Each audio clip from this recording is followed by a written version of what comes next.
you all are practicing more, you're probably noticing more rosin on your instrument.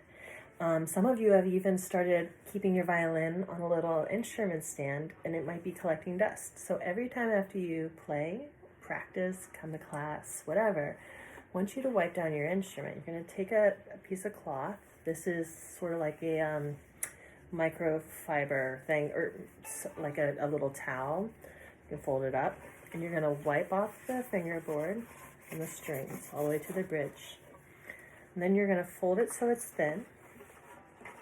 And you're going to sneak it underneath.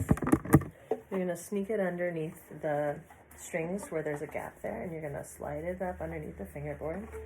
And then you're going to sneak it underneath the strings, between the strings and the fingerboard, like that. I might have made mine too thick, so wipe it down. Make sure you get underneath the back side of the bridge and under the tailpiece down here. Move it a little bit. You're just lightly dusting it. And then get what are called the bouts, or the sides. On the back. And the scroll on the neck. And the pegs, just lightly like that. And now you have a shiny, pretty, clean, well cared for violin.